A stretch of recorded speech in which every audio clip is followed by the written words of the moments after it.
Hello guys, welcome back to my YouTube channel. So guys, आज मैं जब पढ़ाई करने बैठी तो मैंने सोचा कि पहले क्लास देखूं या टेस्ट लगाऊं, क्योंकि मैंने सोचा था कि अभी डेली क्लास पहले करूंगी, उसके बाद टेस्ट लगाऊंगी। बट आज मैंने ऐसा नहीं किया। मैंने आज फिर से वही किया जो मैंने कल किया था। मैंने पहले टेस्ट लगाए थे, बट कल मैं कोई क्लास नहीं देख पाई थी। तो आज मैंने कुछ क्लासेस कवर कर ली थी, जैसे कि पज़ल की क्लास तो अब कंप्लीट ही होने वाली है, और उसके साथ एडिटोरियल की क्लास देख ली थी मैंने। बट मैथ्स में मैं डीआई और अर्थमेटिक दोनों कवर नहीं कर पाई थी आज। इस बात का मुझे दुख हुआ। बट आजकल तो ऐसे ही हो रहा है मेरे साथ कि मैं जो जो सोचती हूँ सारी चीज़ें कवर नहीं कर पाती हूँ एक साथ। या तो फिर रीजनिंग रह जाती है या फिर मैथ्स रह जाती है, दोनों चीज़ें एक साथ नहीं हो पाती हैं। और कभी कभी अगर ये दोनों हो जाती हैं तो फिर उसके बाद मेरी इंग्लिश रह जाती है। तो आज तो मैंने एडिटोरियल की क्लास देख ली थी, और मैंने एक रीजनिंग की क्लास देख ली थी जो कि मैंने अभी बताया। और फिर इसके साथ मैंने कुछ टेस्ट लगाए थे और क्विज़ भी लगाए थे, क्योंकि कल मैंने टेक्स्ट बुक का लगाया था टेस्ट और क्विज़, तो मुझे सही लगे थे। बट आज मैंने टेक्स्ट बुक में बस एक दो क्विज़ ही लगाए थे, और फिर बाकी मैंने अड्डा पर ही लगाए थे, क्योंकि मुझे फिर समझ में नहीं आ रहा था। वो ऐसे लग रहा था कि वो जब ही ओपन होंगे ये जो मॉक थे टेक्स्ट बुक पे, जिनमें सब्सक्रिप्शन होगा, जिन लोगों के पास सब्सक्रिप्शन होगा उन्हीं लोगों को करने को मिलेंगे वो मॉक। तो फिर मैंने सोचा कि अभी तो मैंने सब्सक्रिप्शन नहीं लिया है, तो मैंने वापस से अड्डा पे ही लगाए। और आज तो पता नहीं क्या था, बढ़िया अड्डा के जो मॉक थे उनके रिज़ल्ट मुझे आखिरी में दिख गए। कोई भी ग्लिच नहीं हुआ। अभी 2-3 दिन से ऐसा हो रहा था, तो मतलब पहले हो रहा था ऐसे 2-3 बार हो चुका था, तो मुझे बहुत गुस्सा आता था कि इसमें रिज़ल्ट क्यों नहीं दिखता है। बट आज ऐसा नहीं हुआ, आज बढ़िया रिज़ल्ट दिख गया। सबसे पहले तो मैंने टेक्स्ट बुक पे एक क्विज़ लगाया था, और वो मैथ्स या रीजनिंग का था, मुझे कंफर्म याद नहीं, और रीजनिंग का था। तो ये क्विज़ लगाया, उसके बाद मैंने इसका रिज़ल्ट देखा तो रिज़ल्ट तो ओके ओके था।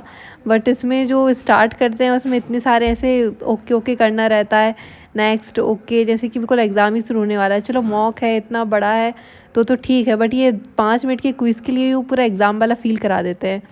और फिर इसमें मेरे 3 नंबर आए थे, मतलब मैंने 3 ही अटैम्प्ट किए थे। बाकी डायरेक्शन डिस्टेंस वाला आ गया था, वो थोड़ा बड़ा था और वो थोड़ा कंफ्यूजिंग भी था, तो मैं उसको नहीं कर पाई थी। और फिर सेकंड वाले में मेरे 4 नंबर आए थे, एक छोड़ दिया था, मतलब 5 नंबर का था, उसमें मेरे 4 नंबर आए थे, और एक मैं कर नहीं पाई थी।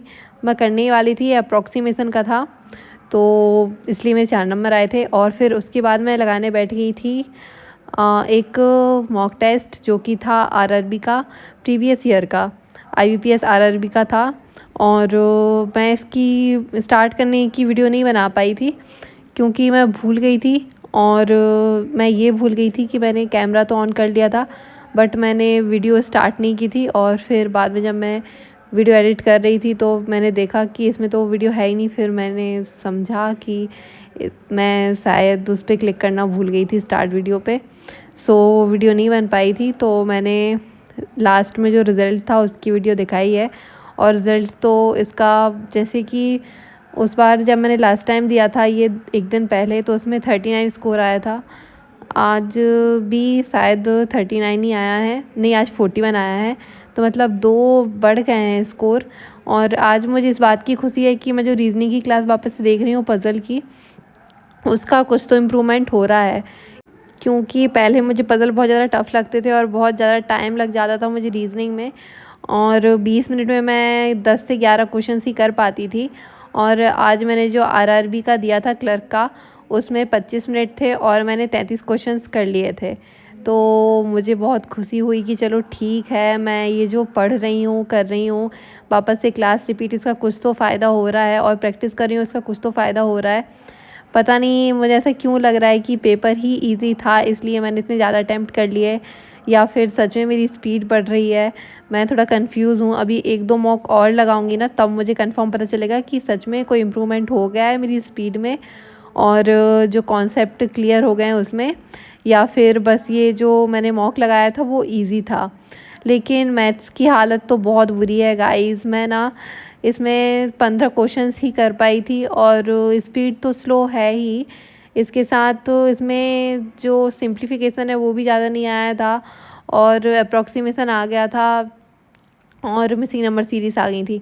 और इसके साथ इसमें अर्थमेटिक इतनी भरी पड़ी थी ना, मैं स्किप ही करती जा रही थी क्वेश्चंस को, मुझे समझ में नहीं आ रहा था कहाँ से शुरू करना है। और 2 DI थी, और वो भी DI तो ईज़ी थी, लेकिन उसके जो क्वेश्चंस थे वो इतने बड़े बड़े थे, मतलब उनको पढ़ते ही रहो। वो जो डाटा दिया था उसका 20% एक्स्ट्रा नेक्स्ट डाटा दे दिया, ऐसे दे दिया था। तो मेरे को ना बहुत ज़्यादा कन्फ्यूज़न हो गया था, और मैं DI भी बहुत अच्छी तरीके से सॉल्व नहीं कर पाई थी, मतलब बहुत रह ही गई थी वो DI भी। उसके कुछ कुछ बहुत से क्वेश्चंस मैंने छोड़ दिए थे, और बाकी फिर मैंने बताया कि जो स्पीड मैथ है वो तो बहुत ही कम आई थी। तो पता नहीं क्या ही होने वाला है मैथ्स में मेरा। ये देखिए मैथ्स की हालत कितनी बुरी है, पूरे में रेड रेड दिख रहा है, ग्रीन तो ग्रीन है ही नहीं, कितना कम है, और नीचे है थोड़ा बहुत। तो मतलब मैंने 15 क्वेश्चंस किए हैं। ये जो थोड़ा रेड इतना कम देखे और ग्रीन ज़्यादा देखे तो खुशी होती है कि चलो हमने ज़्यादा से ज़्यादा अटैम्प्ट किए, लेकिन ऐसे दिखता है ना कि अटैम्प्ट ही कितने कम किए हैं, तो वो देख के बहुत गुस्सा आती है। बट रीजनिंग में आज मैंने सही किया था, और जो टोटल स्कोर आया वो 41 आया, और 42 आ जाता अगर मेरा एक गलत नहीं निकलता। एक नहीं 5 गलत निकले हैं, जिसमें से 4 मेरे मैथ्स में गलत निकल गए थे और एक रीजनिंग में गलत निकल गया था। और मैथ्स में पता नहीं इतना क्या गलत निकल गया था। आई थिंक वो जो DI थी वो गलत निकल गई थी। वापस से मैंने चेक तो नहीं किया, क्योंकि मैंने इतने कम अटैम्प्ट किए थे, मेरा मन नहीं था कि मैं मैथ्स की फिर से जाके वो देखूं, क्योंकि उसमें तो मुझे कुछ सही लग ही नहीं रहा है कि यार बताओ मैं 20 मिनट में 15 क्वेश्चंस कर पाई हूँ। तो ये तो बहुत ही बुरा है, जबकि एग्ज़ाम में मैंने IBPS के एग्ज़ाम में तो अच्छे खासे अटैम्प्ट कर लिए थे। और रीजनिंग में तो यही था कि मैंने 33 किए थे, उनमें से एक गलत निकल गया, तो ये जो स्कोर आया 31 आया। और मैथ्स का तो कुछ कह ही नहीं सकते हैं, मैंने 15 किए थे कि 14 किए थे, उसमें से मेरे गलत निकल गए हैं 5 4, और मेरा स्कोर आया 10, जो कि बहुत बुरा था मैथ्स के हिसाब से, तो बहुत बुरा था। मैं मैथ्स कब से पढ़ रही हूँ, चलो ठीक है, बट अब इम्प्रूवमेंट करना ही है मुझे। इसके बाद आज मैंने क्विज़ लगा लिए और मॉक लगा लिया और टेस्ट भी लगा लिए। तो फिर मैंने सोचा कि चलो क्लास भी देख लेते हैं। तो सबसे पहले मैंने एडिटोरियल की क्लास देख ली, क्योंकि अब मैंने सोच लिया है कि मुझे एडिटोरियल की क्लास तो बिल्कुल भी मिस नहीं करनी है। इंग्लिश में इम्प्रूवमेंट करना है, क्योंकि नेक्स्ट एग्ज़ाम LIC असिस्टेंट्स का भी आने वाला है। तो वो तो जब तक मुझे अच्छे से तैयारी करनी है, वो ऐसे हाथ से निकलना नहीं चाहिए। और साथ में RRB की तैयारी तो चल ही रही है, क्योंकि तो कॉमन ही रहता है मैथ्स और रीजनिंग सब में, लेकिन इंग्लिश ऐड हो जाता है ना बाकी एग्ज़ाम में, तो इंग्लिश को भी छोड़ना नहीं है, बिल्कुल साथ में लेके ही चलना है। और फिर उसके बाद मेरी पज़ल की क्लास कंप्लीट ही होने वाली है, बिल्कुल बस थोड़ी सी रही है।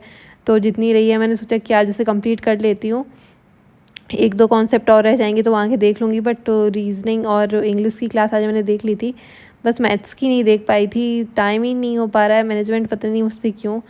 अब सुबह और जल्दी उठूँगी ना तो हो जाएगा सब कुछ मैनेज। सो गाइस, अब मैं अपने ब्लॉग को यहीं ख़त्म करती हूँ। मेरे चैनल को सब्सक्राइब करना, लाइक करना एंड शेयर करना। बाय।